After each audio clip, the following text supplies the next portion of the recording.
চতুর্দিকে কান্নার রোল বয়ে গেছে, রহমাতুল লিল আলামিন নাই।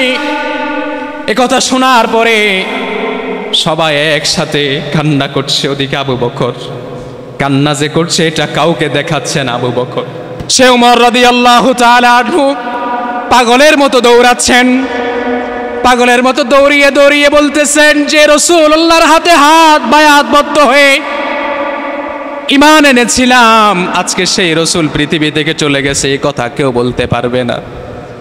দেখে আবু বকর পাগলের মতো কান্না করতেছে, কাউকে দেখাচ্ছে না কান্নাটা। আবু বকরও কান্না করে, সমস্ত সাহাবীরা একসাথে কান্না করে। ঠিক তৎক্ষণাৎ আবু বকর একটু শক্ত হলেন।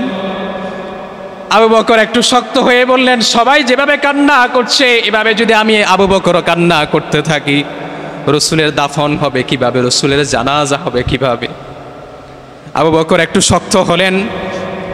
আবু বকর একটু শক্ত হওয়ার পরে আবু বকর রাদিয়াল্লাহু তাআলা এবার তিনি বললেন, একটি আয়াত তেলাওয়াত করলেন, ওয়ামা মুহাম্মাদুন ইল্লা রাসূল, মুহাম্মদ হচ্ছে আল্লাহ তাআলার রাসূল। কদ খালাত মিন ক্বাবলিহির রাসূল, ইতিপূর্বে যত রাসূল পৃথিবীতে এসেছেন সমস্ত রাসূল পৃথিবী থেকে চলে গেছে। আফাইম মাতা আও কুতিলান ক্বালাবতুম আলা আকাবিকুম ওয়া মান ইয়ানকালিব আলা আকিবাইহি ফালান ইয়াদুরুল্লাহা শাইআ। তোমরা কি মুহাম্মদের ইবাদত করো নাকি মুহাম্মদের আল্লাহর ইবাদত করো? সাহাবীরা বললেন, আমরা তো রাসূলুল্লাহর ইবাদত করি না, আমরা তো রাসূলুল্লাহ যে আল্লাহর ইবাদত করতেন সে আল্লাহর ইবাদত করি। তাহলে আবু বকর বললেন, শুনে রাখো, মুহাম্মাদুর রাসূলুল্লাহ পৃথিবী থেকে চলে যেতে পারেন, কিন্তু মুহাম্মাদের রব আগে ছিলেন, বর্তমানে আছেন, ভবিষ্যতেও থাকবেন। আল্লাহু আকবার। এই কথা বলার পরে সাহাবীরা একটু শান্ত হলেন। রাহমাতুল লিল আলামিনকে মা আয়েশার ঘরে ছিলেন, ইরানি একটি চাদর দিয়ে রসুলের মাথা মোবারককে ঢেকে দেওয়া হলো। রসুল যেই কাপড়ে ছিলেন সে কাপড় খোলা হয়নি, সে কাপড়েই রসুলকে গোসল দেওয়া হয়েছে। গোসল দেওয়ার পরে চাদর দিয়ে রসুলকে ঢেকে দেওয়া হলো। আমাদের জানাজা যেভাবে জামাতবদ্ধ হয়, রসুলের জানাজা সেভাবে জামাতবদ্ধভাবে হয়নি। কারণ রসুলের জানাজার ইমামতি করবে কে? রসুলের সামনে দাঁড়িয়ে জানাজার ইমামতি করার তো কেউ নাই, রসুলেই তো ইমাম। রসুল মা আয়েশার ঘরে শুয়ে আছেন, শুয়ে দেওয়া হলো। তখন জামাতবদ্ধ জানাজা হয়নি বিষয়টা এমন নয়, জামাতে হয়নি, কিন্তু জানাজা হয়েছে একাকীভাবে। কিছু সাহাবী আসে জানাজা করে আবার চলে যায়, আবার কিছু সাহাবী আসে জানাজা পড়ে চলে যায়। এভাবে করে জানাজা পড়তে পড়তে 3 দিন রসুলের দেহ মোবারককে রেখে দেওয়া হয়, দাফন করা হয়নি। রাহমাতুল লিল আলামিন একটা সিস্টেম হচ্ছে, কোন খলিফা যদি ইন্তেকাল করেন, কোন নেতা যদি ইন্তেকাল করেন ইসলামী রাষ্ট্রে, তাকে দাফন করার আগে তার পরবর্তীতে কে নেতা হবে সেটা আগে ঘোষণা দেওয়া হয়, তারপরে তিনাকে দাফন করা হয়। যেটা এখন বর্তমানে বিভিন্ন কওমি মাদ্রাসাগুলোতে আছে। হাটাজারি কিংবা কিছুদিন আগে আমার ওস্তাদ ইন্তেকাল করেছেন, দারুল মাআরিফের সম্মানিত মুহাদ্দিস ছিলেন এবং প্রতিষ্ঠাতা ছিলেন সুলতান যৌক আন-নাদওয়ী। সারা বিশ্বের আরবি সাহিত্যিক যদি বলা হয় তিনার নামটা সেখানে আসে। তিনার জানাজা শেষ হওয়ার আগে তিনার পরবর্তীতে মাদ্রাসার মুহতামিম কে হবেন সেটা ঘোষণা দেওয়া হয়েছে। এভাবে করে রসুলেরকে দাফন করার আগে ঘোষণা করা হয়েছে। রসুলকে লেট করার, জানাজা 3 দিন লেট করার পিছনে 2টো কারণ পাওয়া যায়। 1 নম্বর কারণ, জানাজা কে পড়াবেন, কেউ সামনে অগ্রসর হয় না, সেজন্য খণ্ড খণ্ডভাবে জানাজার নামাজ আদায় করা হয়, সেজন্য লেট করা হয়। এবং কে খলিফা হবেন সেটা নির্বাচন করতে একটু কালক্ষেপণ হয়, সেজন্য রসুলকে রেখে দেওয়া হয়েছে। খলিফা নিযুক্ত করে তারপর আমাদের রসুলকে দাফন করা হয়েছে। আর মা আয়েশার ঘরেই কেবল রসুলুল্লাহকে দাফন করা হয়েছে। সম্মানিত প্রাণপ্রিয় ভাইয়েরা, আজকে আমরা যে রওজা মোবারক দেখতে পাই, এখানেই রসুলুল্লাহ থেকেছিলেন মা আয়েশাকে, সেই ঘরেই আজকে রসুলুল্লাহ শুয়ে আছেন। আর আমাদের সকলের ইমানের দাবি, আমরা এই দাবি অন্তরের মধ্যে লালন করব যে রসুলুল্লাহ দুনিয়া থেকে চলে গেছেন, তবে তিনি কবরের জগতে জিন্দা। কবরের জগতে কি মুর্দা নয়। সমস্ত আম্বিয়া কেরাম নবী রাসূলরা, এটা আহলুস সুন্নাহ ওয়াল জামাআতের আকীদা হচ্ছে সমস্ত নবীরা কবরের জগতের মধ্যে জিন্দা না মুর্দা? জিন্দা। সমস্ত নবীকে আপনি হায়াতুন নবী বলতে হবে।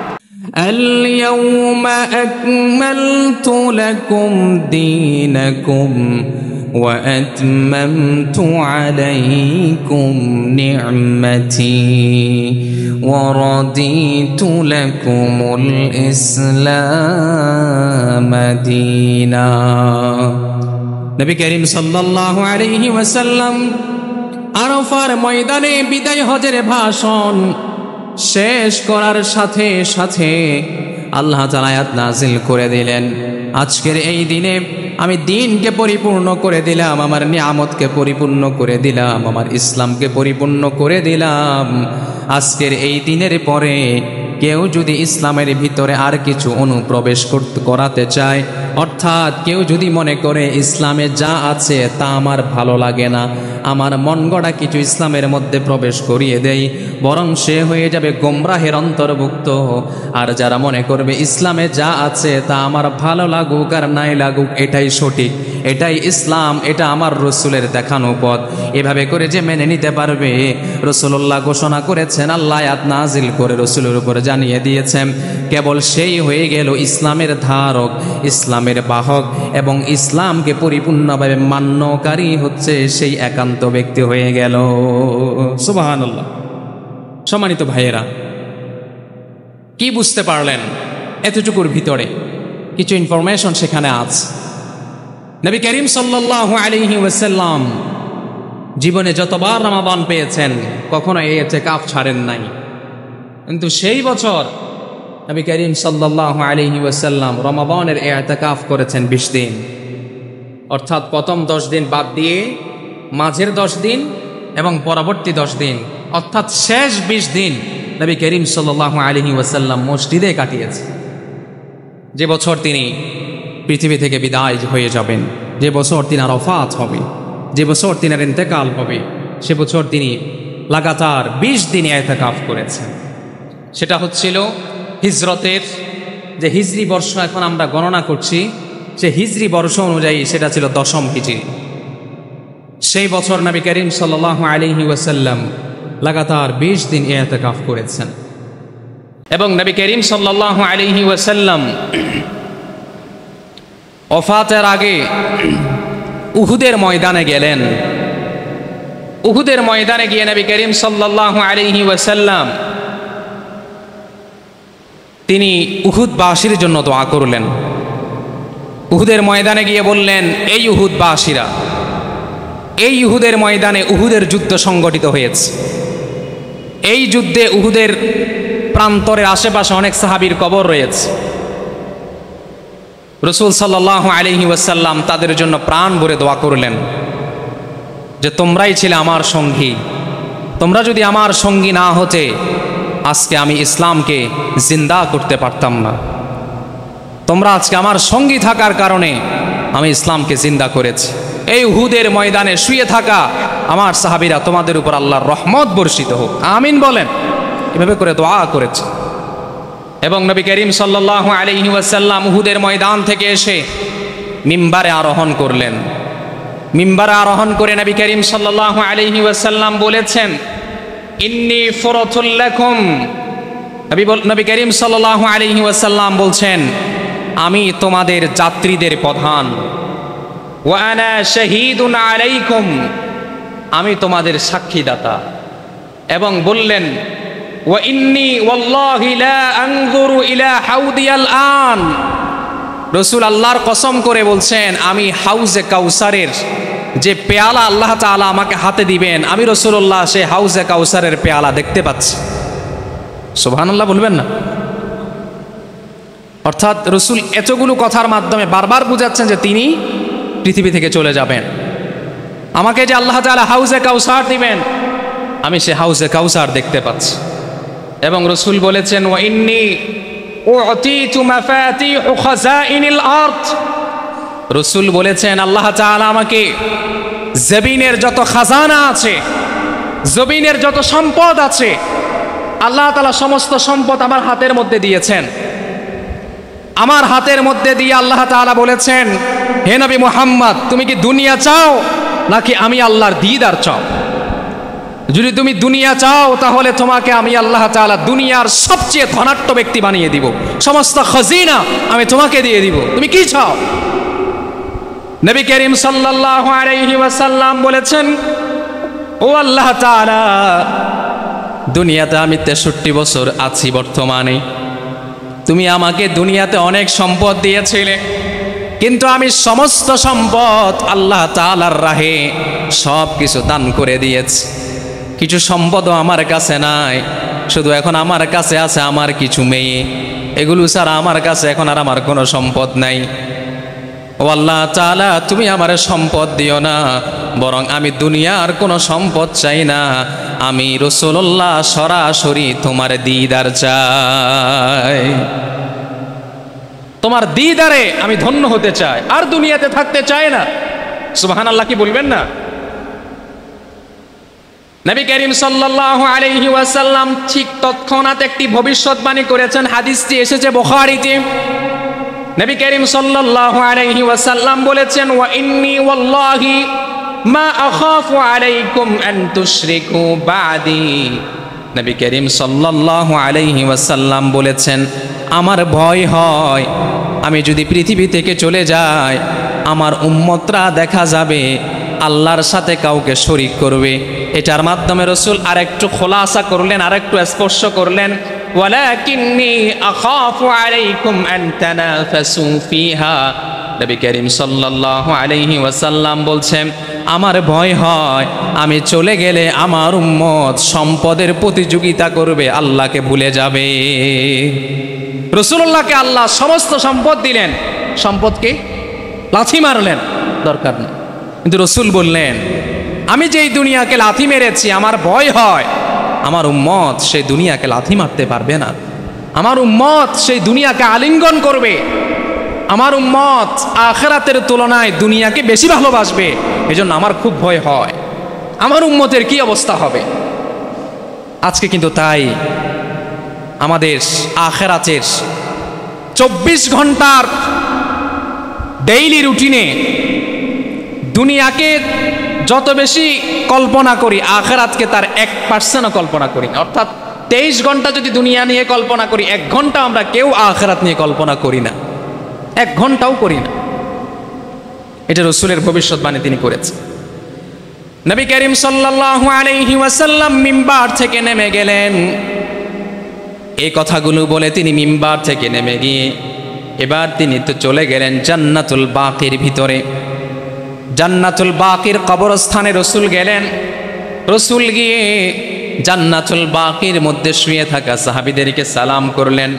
হাদিসটি এসেছে তিরমিজির মধ্যে। নবী করিম সাল্লাল্লাহু আলাইহি ওয়াসাল্লাম বলেছেন, আসসালামু আলাইকুম ইয়া আহলাল মাকাবির। ও কবরস্থানে বাসিন্দারা, ও জান্নাতুল বাকিতে অবস্থান করা আমার সহপাঠীরা, আমার সাহাবীরা, আমার পক্ষ থেকে তোমাদের উপরে শান্তি বর্ষিত হোক। এবং নবী করিম সাল্লাল্লাহু আলাইহি ওয়াসাল্লাম বলেছেন, ও আমার কবরে শুয়ে থাকা আমার সাহাবীরা, আকবালাতুল ফিতনা কাকতইল লাইলিল মুসলিম।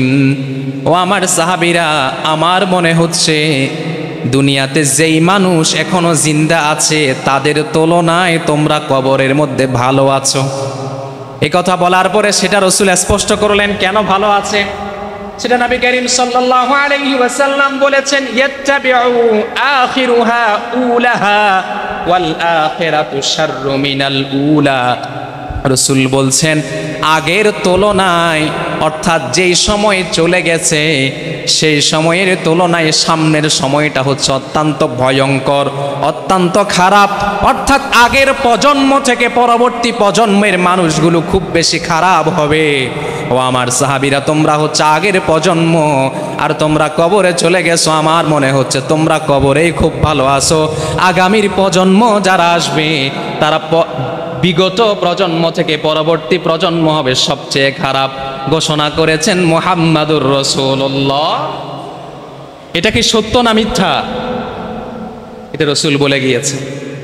সেটা জান্নাতুল বাকিতে রাসূল গিয়েছেন, সেখানে গিয়ে রাসূল এই কথাগুলো উপস্থাপন করলেন।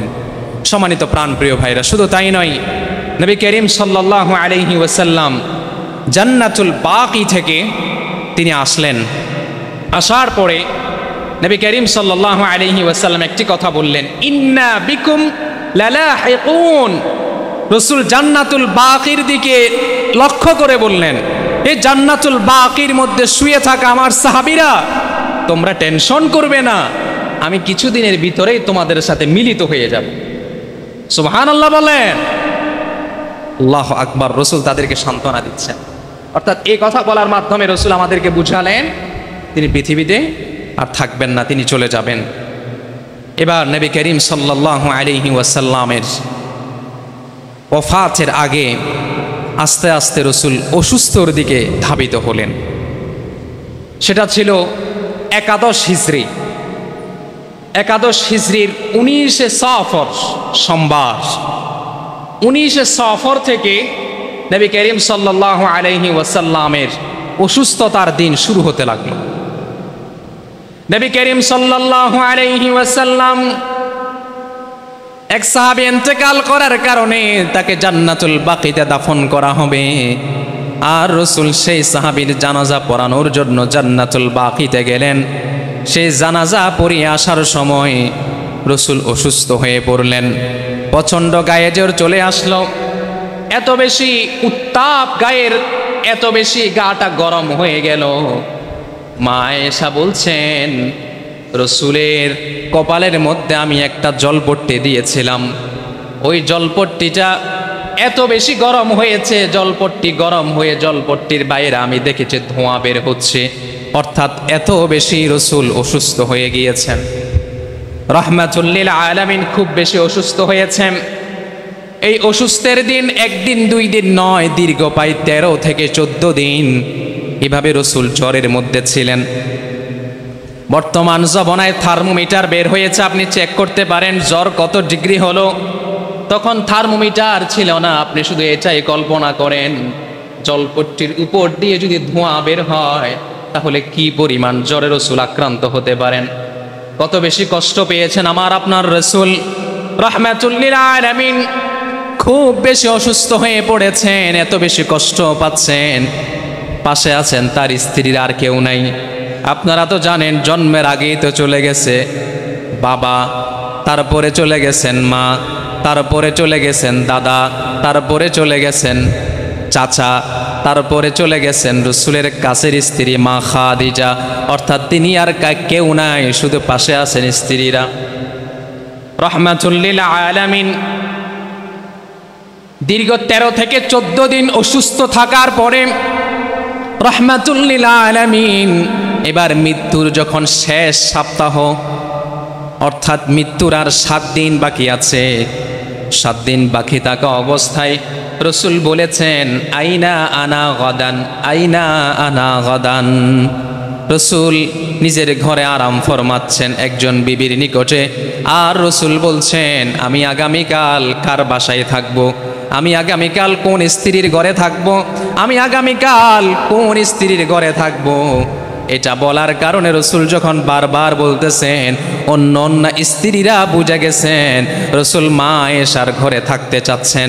সমস্ত স্ত্রীরা দাবি ছেড়ে দিয়েছে, বলতেছে, ইয়া রাসূলুল্লাহ, আমাদের কোনো দাবি নাই, আপনি আপনার ওয়াফাত পর্যন্ত, আপনি আপনার সুস্থ হওয়া পর্যন্ত আপনি যেই স্ত্রীর ঘরে থাকতে চান আমাদের কোনো দাবি নাই, আপনি সেই স্ত্রীর ঘরে থাকতে পারবেন। সুবহান। নবী করিম সাল্লাল্লাহু আলাইহি ওয়াসাল্লাম মা আয়েশার ঘরে থাকার ইচ্ছে প্রকাশ করলেন। মৃত্যুর অন্তিম কালে তিনি মা আয়েশার সাথে কাটাতে তিনি আকুতি প্রকাশ করলেন। মা আয়েশা রাদিয়াল্লাহু তাআলা আনহা এমন একজন সাহাবী, তিনি তো আমাদের মা উম্মুল মুমিনিন, রাসূলের স্ত্রী। আর রাসূলের স্ত্রীর ভিতরে শুধু রাসূলের স্ত্রী নয়, যতজন মহিলা সাহাবী আছেন সমস্ত মহিলা সাহাবীদের মধ্য থেকে যতজন হাদিস লিখেছেন রাসূল থেকে শুনে শুনে সবচেয়ে বেশি হাদিস বর্ণনা করেছেন আমাদের মা আয়েশা রাদিয়াল্লাহু তাআলা। সুবহানাল্লাহ, কি বলবেন না আপনারা, কত কষ্ট করেছেন। মহিলাদের বিভিন্ন মাসালা মাসায়েল যদি জানতে হয় মা আয়েশার বিকল্প নাই। মা আয়েশাকে যদি রসুল না পেতেন আমার কেমন জানি মনে হয় অনেক মাসালা আমার যেন হয় অপূর্ণ থেকে যেত। এটা আল্লাহ তাআলার একটা ফয়সালা। সম্মানিত প্রাণপ্রিয় ভাইয়েরা, নবী করিম সাল্লাল্লাহু আলাইহি ওয়াসাল্লাম মা আয়েশার ঘরে মৃত্যুর 1 সপ্তাহ আগে সেখানে তিনি যাপন শুরু করলেন এবং মা আয়েশা রাদিয়াল্লাহু তাআলা যখন মা আয়েশার ঘরে যাবেন রসুল সচরাচর যেভাবে হেঁটে যেতেন সেভাবে যেতে পারছেন না। নবী করিম সাল্লাল্লাহু আলাইহি ওয়াসাল্লাম তিনার 2 জন সাহাবী তাদের কাঁধের উপরে ভর করে রসুল মা আয়েশার ঘরে গিয়েছেন। মা আয়েশার ঘরে যাওয়ার পরে মা আয়েশা রসুলকে শোয়ালেন। শোয়ানোর পরে মা আয়েশা সূরা ফালাক পড়লেন, সূরা নাস পড়লেন, পরে পরে রসুলকে ফুঁ দিচ্ছেন এবং রসুলের গায়ের উপরে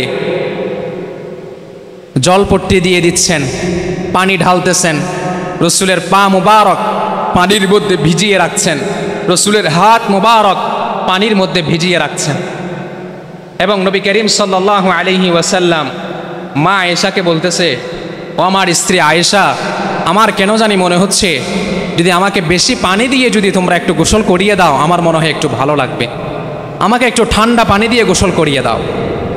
রসুলকে গোসল করিয়ে দিলেন মা আয়েশা ঠান্ডা পানি দিয়ে। নবী করিম সাল্লাল্লাহু আলাইহি ওয়াসাল্লাম তিনার গায়ের উপরে মা আয়েশা রাদিয়াল্লাহু তাআলা পানি ঢেললেন। পানি ঢালতে ঢালতে এমন হয়েছে রসুল মা আয়েশাকে বললেন, হাসবুকুম হাসবুকুম, ও আয়েশা হয়েছে, আর পানি ঢালতে হবে না, এত পানি ঢেলেছ, পানি ঢালার মাধ্যমে মনে হচ্ছে আগের তুলনায় আমি রাসূলুল্লাহ একটু সুস্থ হয়ে গিয়েছি। যতক্ষণ রসুলের মুখ থেকে বের করেন নাই পানি ঢালা বন্ধ করো, ততক্ষণ বন্ধ করেন নাই। নবী করিম সাল্লাল্লাহু আলাইহি ওয়াসাল্লাম এজন্য একটি হাদিসের মধ্যে বলেছেন, যখন আমার আপনার গায়ে জ্বর হবে তখন ওই গায়ে জ্বরটা নিবারণ করবেন পানির মাধ্যমে, ঠান্ডা পানির মাধ্যমে। অর্থাৎ যখন কোনো ব্যক্তির গায়ে জ্বর হবে তখন মাথায় পানি দিবেন, পাটা ঠান্ডা পানির মধ্যে চুবিয়ে রাখবেন, হাতটা ঠান্ডা পানির মধ্যে চুবিয়ে রাখবেন, মাথার মধ্যে জলপট্টি দিবেন, অর্থাৎ ঠান্ডা ব্যবহার করবেন। ওই জন্য রসুল বলেছেন জ্বর যেহেতু গরম, আর গরমকে নিবারণ করতে হবে ঠান্ডার মাধ্যমে, যেটা রসুলুল্লাহকে মা আয়েশা সরাসরি করে দেখিয়েছে। সুবহানাল্লাহ। প্রাণপ্রিয় ভাইয়েরা, নবী করিম সাল্লাল্লাহু আলাইহি ওয়াসাল্লাম একটু সুস্থ হলেন, একটু সুস্থ হলে বসলেন। বসার পরে মা আয়েশাকে প্রশ্ন করছেন, ও আয়েশা, মসজিদে নববীর কি খবর? মসজিদে নববীদের মধ্যে কি নামাজ হয়? মা আয়েশা বলছে, ইয়া রাসূলুল্লাহ, সমস্ত সাহাবী আপনার জন্য অপেক্ষা করতেছে। সুবহানাল্লাহ বলবেন না? আপনি যদি অনুমতি না দেন সাহাবীরা কেমনে দাঁড়াবে আপনার নামাজের যাই নামাজের মধ্যে?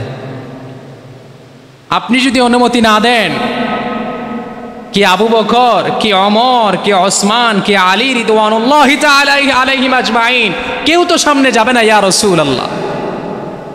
আপনি তো অনুমতি দেন নাই, কেমনে যাবে? রাসূল 2 জন সাহাবীকে ডাকলেন, তাদের গায়ের উপর ভর করলেন। ভর করে রসুল মা আয়েশাকে বললেন, মসজিদে নববীর পাশেই তো রসুলের ঘর, একটু পর্দাটা সরাও, একটু আমি নামাজের একটু জায়নামাজের মধ্যে একটু আমি যেতে চাই। 2 জন সাহাবীর কাঁধে ভর করে রসুল জায়নামাজের মধ্যে গিয়েছেন। সুবহানাল্লাহ বলবেন না? জায়নামাজে গিয়েছেন, কিন্তু শক্তি দিচ্ছে না। রাহমাতুল লিল আলামিন জায়নামাজে গেলেন। জায়নামাজে যাওয়ার পরে তিনার শক্তি হচ্ছে না, নামাজ পড়াবেন, নামাজ পড়বেন, শক্তি হচ্ছে না। তিনি আর নামাজ পড়ালেন না, তিনি আবার ঘরে চলে আসলেন। আবু বকরকে বললেন, আবু বকর, আমি আর হয়তো আর নামাজে ইমামতি করতে পারবো না, তুমি সামনে যাও। আবু বকরকে যখন রসুল জায়নামাজের মধ্যে যেতে বললেন, ওদিকে আবু বকরের মেয়ে হচ্ছে আয়েশা রাদিয়াল্লাহু তাআলা। রসুল তো ঠিক সেই সময় আয়েশার ঘরে ছিলেন। আয়েশা রসুলকে বলছে, ইয়া রাসূলুল্লাহ, আমার আব্বার মনটা খুব নরম, আমার আব্বাকে আপনি জায়নামাজে দিয়েন না। আমার আব্বাকে যদি আপনি জায়নামাজে গিয়ে ইমামতি করতে বলেন, আমার আব্বা হয়তো কান্নার কারণে নামাজ ভেঙ্গে ফেলবে, নামাজ পড়াতে পারবে না। এতদিন আপনার পিছনে নামাজ পড়েছে, এখন কিভাবে সাহাবীরা আবু বকরের পিছনে ইক্তেদা করবে? আমার প্রিয় ভাইয়েরা, গভীর মনোযোগ। রসুল মিম্বারে কষ্ট করে মিম্বারের মধ্যে আরোহণ করলেন। আরোহণ করে সংক্ষিপ্ত একটি খুতবা দিচ্ছেন। দেখেন, রসুল মৃত্যুর আগে, ওফাতের আগে রসুল কিছু কথা আমাদের জন্য হাদিয়া দিয়ে গিয়েছেন, কিয়ামত পর্যন্ত সেগুলো আমাদের জন্য অনুকরণীয়। রসুল মিম্বারে আরোহণ করলেন। মিম্বারে আরোহণ করে বললেন, লানাতুল্লাহি আলাল ইয়াহুদ ওয়ান নাসারা। রসুল মিম্বারে আরোহণ করলেন, আরোহণ করে বলতেছেন, ইহুদি এবং নাসারাদের উপরে আমি রাসূলুল্লাহর পক্ষ থেকে লানত বর্ষিত হোক। সুবহানাল্লাহ বলেন। কিয়ামত পর্যন্ত যত ইহুদি নাসারা আছে, সমস্ত ইহুদি নাসারাদের উপরে লানত করেছেন মুহাম্মাদুর রাসূলুল্লাহ। কেন লানত করেছেন তার ব্যাখ্যা রসুল দিচ্ছেন, ইত্তাখাযু কুবুর আম্বিয়াইহিম মাসাজিদ। রসুল বলছেন, ইহুদি নাসারারা তাদের মূল টার্গেট হচ্ছে তারা নবীদের কবরকে মাজার বানায়। তারা নবীদের কবরকে বড় বড় বিভিন্ন রকমের গম্বুজ দিয়ে বিভিন্ন রকমের শিরিকের আড্ডাখানা বানায়। এটা হচ্ছে ইহুদিদের কাজ। রসুল বলতেছেন, কিয়ামত পর্যন্ত ইহুদিরা বেঁচে থাকবে, নাসারারা বেঁচে থাকবে, আর তারা মানুষের কবরকে টাকা ইনকামের ধান্দা বানাবে। এজন্য আমি রাসূলুল্লাহ কিয়ামত পর্যন্ত ইহুদিদের উপরে লানত করলাম। সুবহানাল্লাহ বলেন। শুধু তাই নয়, রসুল বলছেন, কাতালাল্লাহুল ইয়াহুদা ওয়ান নাসারা। শুধু ইহুদিরা নবীদের কবরকে মাজার, বড় বড় খানকা তৈরি করে টাকা ইনকামের ধান্দা বানায়, এটা নয়, তারা নবীদেরকেও হত্যা করে। এজন্য ইহুদি নাসারাদের উপরে লানত করেছেন মুহাম্মাদুর রাসূলুল্লাহ। মৃত্যুর আগ মুহূর্তে কি গায়ে জ্বর, তৎক্ষণাৎ উম্মতকে কিছু ভবিষ্যৎবাণী করেছে, তখন উম্মতকে কিছু দিক নির্দেশনা দিয়েছেন। কিন্তু আজকে উম্মত রাসূলের সেই দিক নির্দেশনাগুলো আমরা মানি না।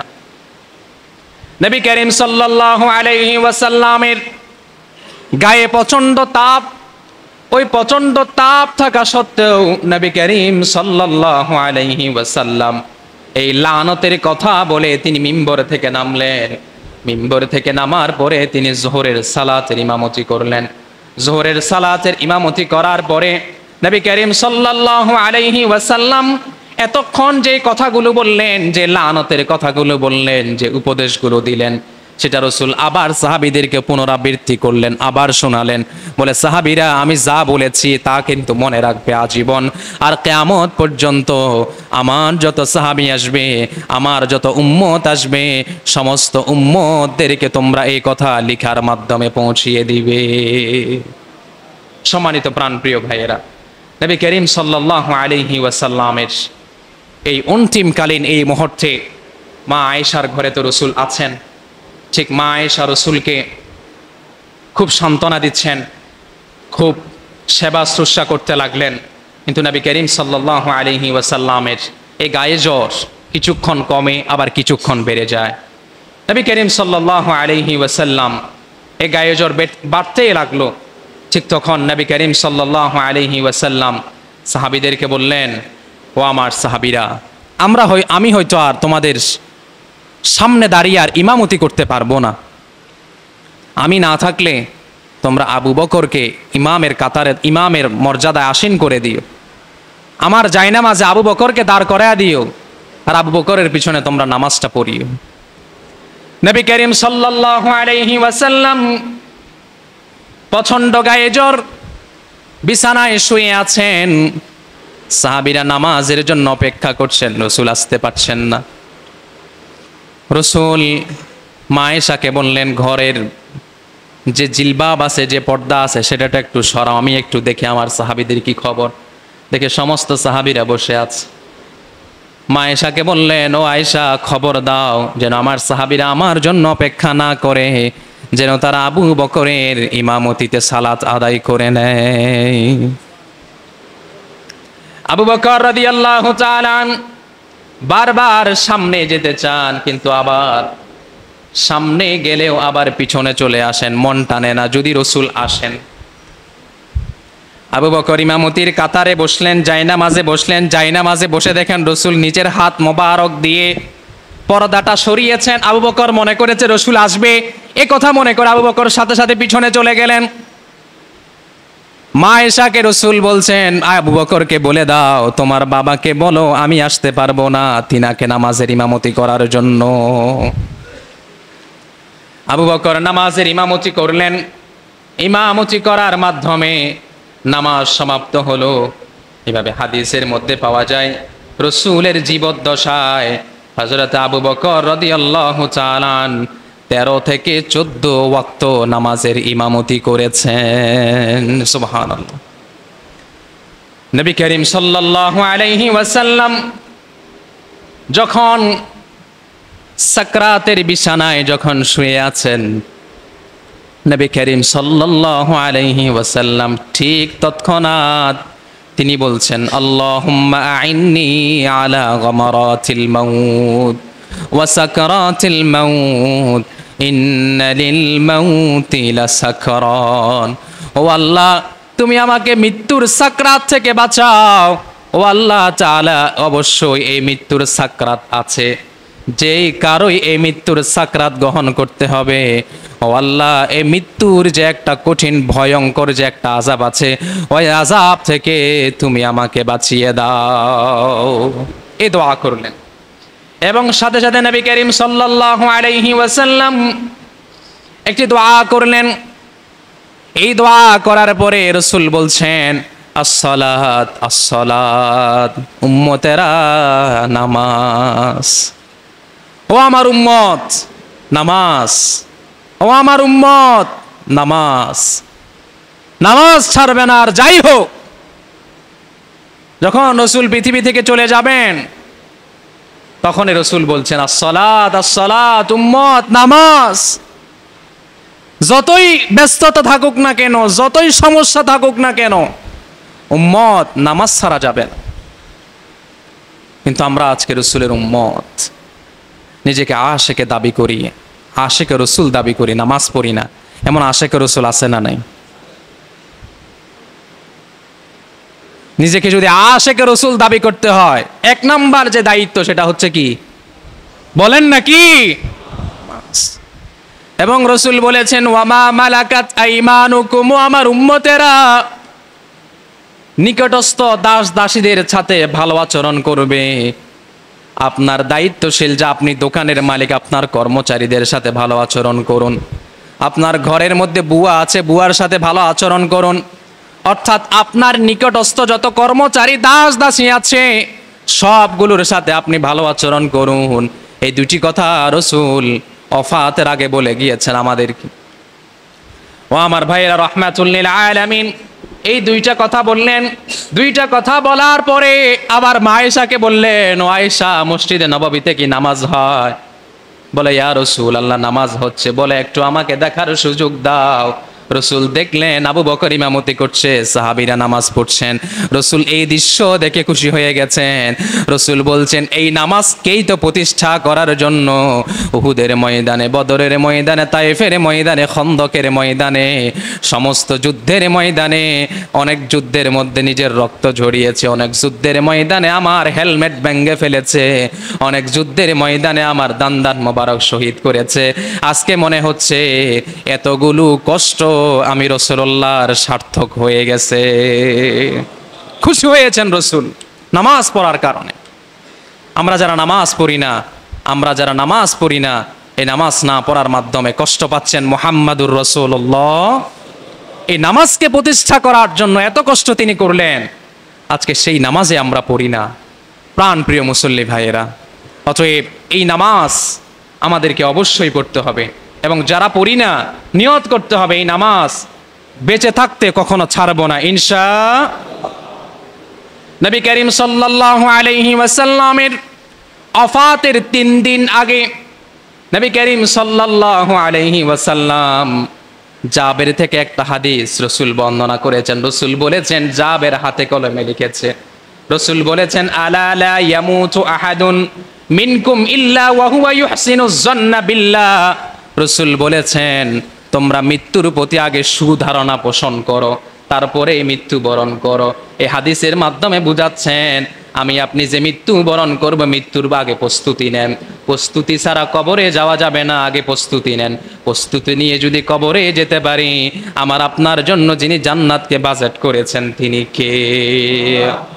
মৃত্যুর একদিন আগ মুহূর্তে নবী করিম সাল্লাল্লাহু আলাইহি ওয়াসাল্লাম আয়েশাকে বললেন, ও আয়েশা, কোথায় তুমি? এদিকে আস। আমি জানি আমার 7টি স্বর্ণ মুদ্রা আছে, সেটা কোথায়? আয়েশাকে রাসূল বললেন, এটা কোথায়? আয়েশা বলছেন, ইয়া রাসূলুল্লাহ, সিন্দুকের মধ্যে আছে। আয়েশাকে রাসূল বললেন, আমি দুনিয়া থেকে চলে যাব, আমার উত্তরসূরি হিসাবে আমি কিছুই রাখতে চাই না, কোনো সম্পদ রাখতে চাই না। এই স্বর্ণ মুদ্রা আমাকে দাও। আমার যে সাহাবী গরিব, খেতে পারে না, আমি তাদের মাঝে সেটা বন্টন করে দিলাম। কিছুই রাখলেন না। 7টি স্বর্ণ মুদ্রা অবশিষ্ট ছিল, সেটাও দিয়ে গেলেন। রহমাতুল লিল আলামিনের এই বর্ণাঢ্য জীবনের শেষ দিন, রহমাতুল লিল আলামিন যেদিন পৃথিবী থেকে চলে যাবেন, সেই দিন রহমাতুল লিল আলামিন বিছানার মধ্যে শুয়ে আছেন। বিছানার মধ্যে শুয়ে এতদিন যে উপদেশগুলো দিয়েছেন, সেগুলো আবার বারবার রিপিট করছেন। আমি চলে গেলে আমার উপদেশগুলো তোমরা ভুলে যাবে না, এভাবে করে রিপিট করছেন। রিপিট করার পরে রহমাতুল লিল আলামিন সাকরাতের বিছানায় শুয়ে আছেন। বিছানায় শুয়ে উচ্চ কণ্ঠে পড়েছেন, লা ইলাহা ইল্লাল্লাহু মুহাম্মাদুর রাসূলুল্লাহ। এটা পড়ে তিনি পৃথিবী থেকে চলে গেলেন। ইন্না লিল্লাহি ওয়া ইন্না ইলাইহি রাজিউন। সাহাবীদের খবর দেয়া হলো, রাসূল নাই, পৃথিবী থেকে চলে গেছে। ওমর বলছেন, ওমর তো এমন সাহাবী, যে সাহাবী তরবারে নিয়েছেন, ঘোষণা হয়েছে 100 উট দেয়া হবে রসুলের মাথা মোবারক আনতে পারলে। সে ওমর রসুলের মাথা মোবারক না এনে রসুলের কাছে, লম্বা ইতিহাস, কালিমা পড়ে মুসলমান হয়েছিলেন সেই ওমর। সেই ওমর বলতেছে, যে বলবে রসুল্লাহ পৃথিবী থেকে চলে গেছে, আজকের এই দিনে আমি তার গর্দান আলাদা করে ফেলব। কেউ মুখ দিয়ে উচ্চারণ করতে পারবে না রসুল পৃথিবী থেকে চলে গেছে, কেউ বলতে পারবে না। যেই বলবে মুহাম্মদুর রাসূলুল্লাহ পৃথিবী থেকে চলে গেছে, তার মাথা মুবারক আর দেহ মুবারক আমি ওমর একসাথে আলাদা করে ফেলবো আজকে। কি ভালোবাসা, কি নবী প্রেম! নাম কি? ওমর। সে ওমর রাদিয়াল্লাহু তাআলা আনহু পাগলের মতো দৌড়াচ্ছেন। পাগলের মতো দৌড়িয়ে দৌড়িয়ে বলতেছেন যে রাসূলুল্লাহর হাতে হাত বায়াতবদ্ধ হয়ে ঈমান এনেছিলাম, আজকে সেই রসুল পৃথিবী থেকে চলে গেছে, এই কথা কেউ বলতে পারবে না। দেখে আবু বকর পাগলের মতো কান্না করতেছে, কাউকে দেখাচ্ছে না কান্নাটা। আবু বকরও কান্না করে, সমস্ত সাহাবীর একসাথে কান্না করে, চতুর্দিকে কান্নার রোল বয়ে গেছে। রহমাতুল লিল আলামিন নাই। এ কথা শোনার পরে সবাই একসাথে কান্না করছে। ওদিকে আবু বকর কান্না যে করছে, এটা কাউকে দেখাচ্ছে না আবু বকর। ঠিক তৎক্ষণাৎ আবু বকর একটু শক্ত হলেন। আবু বকর একটু শক্ত হয়ে বললেন, সবাই যেভাবে কান্না করছে, এভাবে যদি আমি আবু বকরও কান্না করতে থাকি, রসুলের দাফন হবে কিভাবে? রসুলের জানাজা হবে কিভাবে? আবু বকর একটু শক্ত হলেন। আবু বকর একটু শক্ত হওয়ার পরে আবু বকর রাদিয়াল্লাহু তাআলা এবার তিনি বললেন, একটি আয়াত তেলাওয়াত করলেন, ওয়ামা মুহাম্মাদুন ইল্লা রাসূল।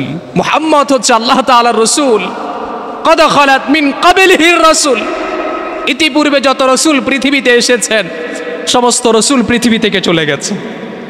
আফাইম মাতা আও কুতিলান ক্বালাবতুম আলা আকাবিকুম ওয়া মান ইয়ানকালিব আলা আকিবাইহি ফালান ইয়াদুরুল্লাহা শাইআ। তোমরা কি মুহাম্মদের ইবাদত করো নাকি মুহাম্মদের আল্লাহর ইবাদত করো? সাহাবীরা বললেন, আমরা তো রাসূলুল্লাহর ইবাদত করি না, আমরা তো রাসূলুল্লাহ যে আল্লাহর ইবাদত করতেন সে আল্লাহর ইবাদত করি। তাহলে আবু বকর বললেন, শুনে রাখো, মুহাম্মদুর রাসূলুল্লাহ পৃথিবী থেকে চলে যেতে পারেন, কিন্তু মুহাম্মদের রব আগে ছিলেন, বর্তমানে আছেন, ভবিষ্যতেও থাকবেন। আল্লাহু আকবার। এ কথা বলার পরে সাহাবীরা একটু শান্ত হলেন।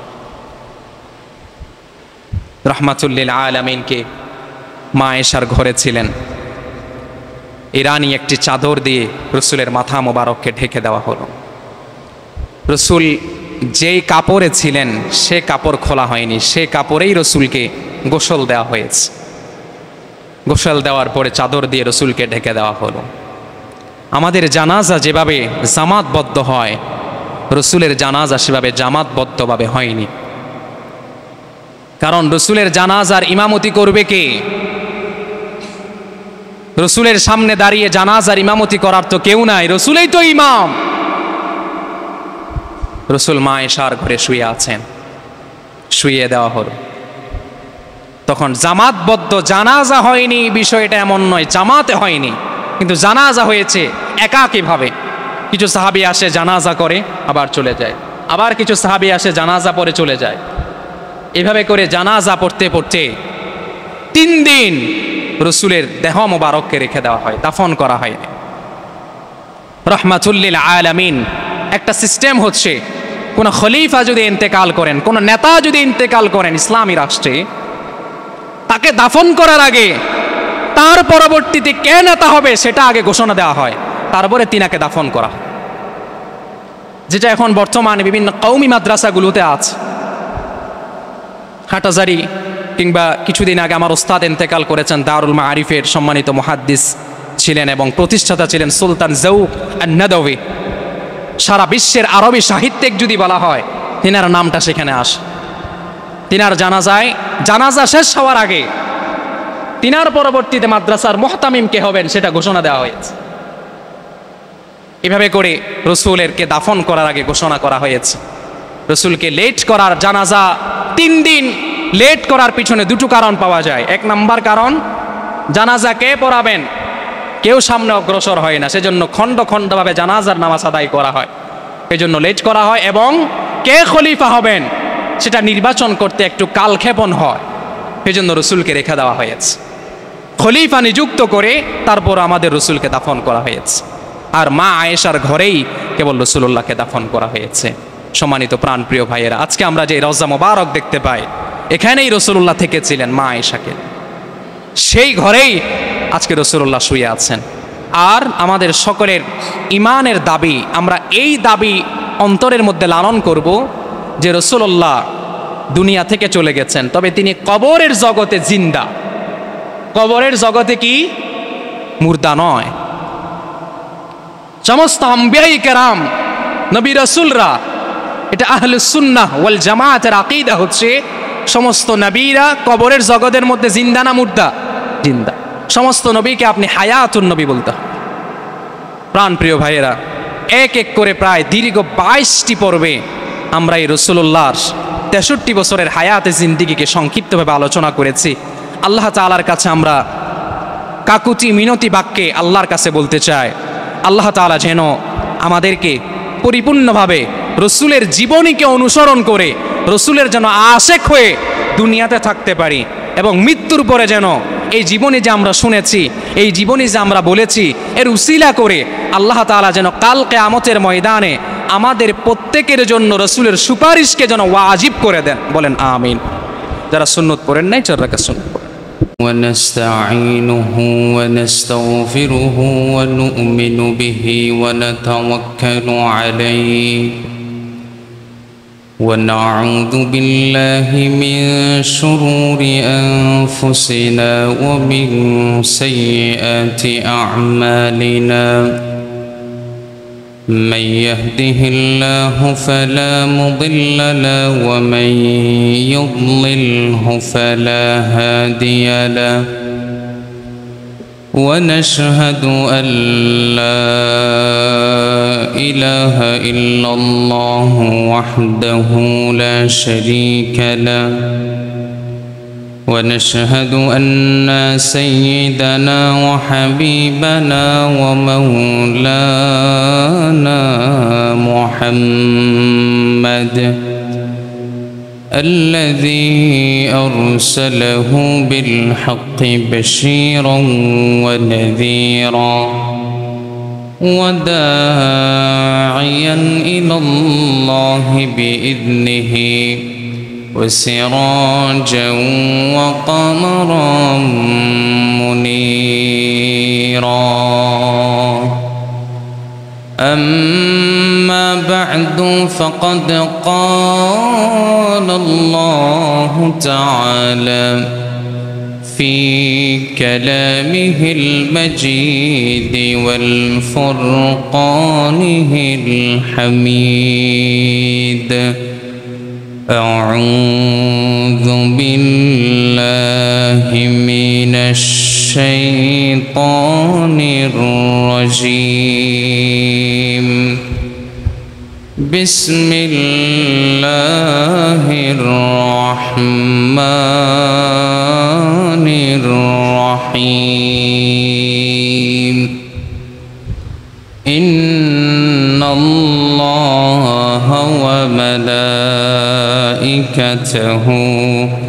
يصلون على النبي يا أيها الذين آمنوا صلوا عليه وسلموا تسليما اللهم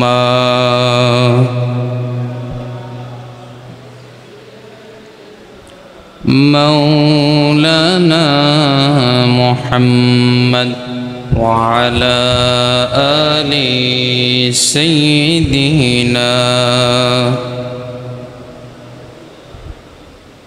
সবাই বলুন বালাগাল উলা বিকামালিহি কাশাফাদ দুজা বিজামালিহি حصنت جميع خصاله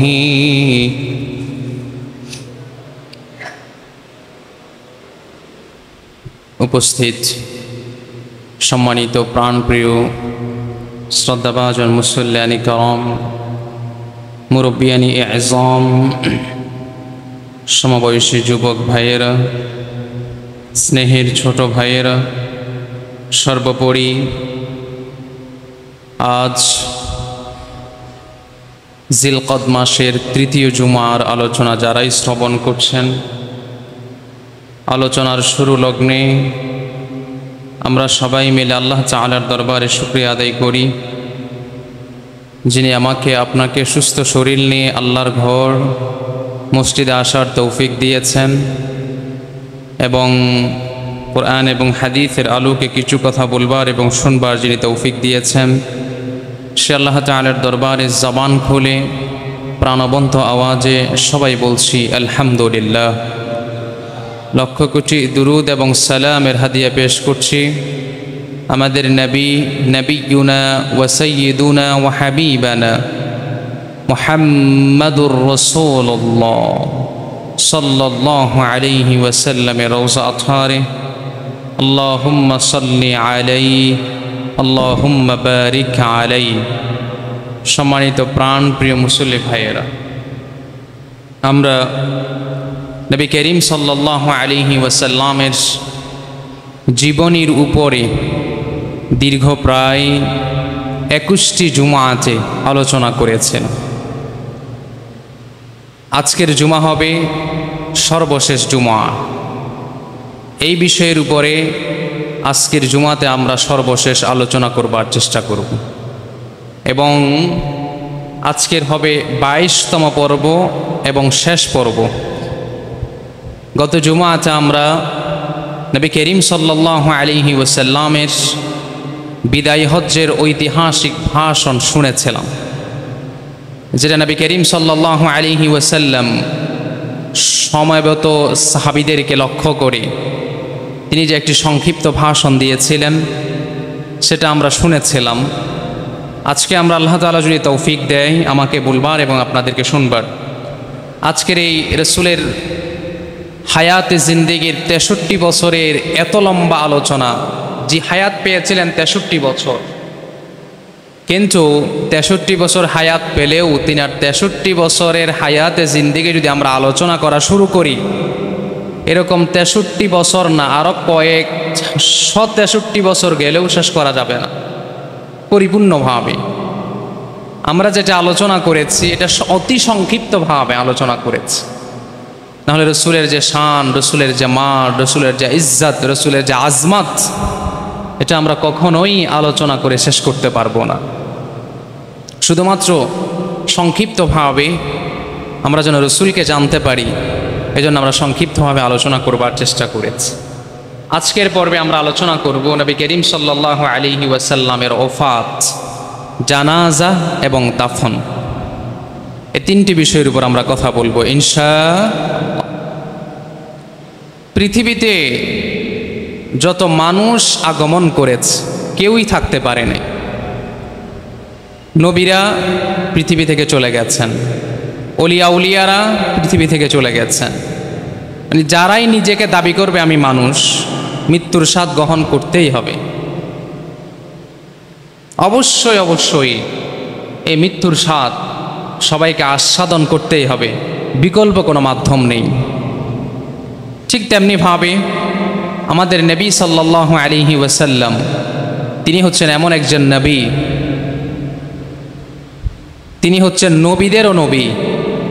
পৃথিবীতে যত নবী পাঠিয়েছেন সমস্ত নবীদেরও নবী হচ্ছেন আমাদের নবী, এবং সর্বশেষ নবী তিনি, এবং সর্বশ্রেষ্ঠ নবী, এবং তিনার উপরে নাজিল হয়েছে সর্বশ্রেষ্ঠ গ্রন্থ আল কোরআন, সেটা আমাদের নবীর উপরেই নাজিল হয়েছে। সেই রহমাতুল লিল আলামিন যখন মৃত্যুর সময় ঘনিয়ে আসলো, রহমাতুল লিল আলামিন তিনি বিদায় হজের ভাষণে বলেছিলেন, ইন্নী লা আদরি লাআল্লি লা আলকাকুম বা'দা আমী হাযা বিহাযাল মাওকিফি আবাদান। নবী করিম সাল্লাল্লাহু আলাইহি ওয়াসাল্লাম বলেছিলেন যে আমি আজকের এই দিনের পরে তোমাদের সাথে সাক্ষাৎ হবে কিনা আমি জানি না।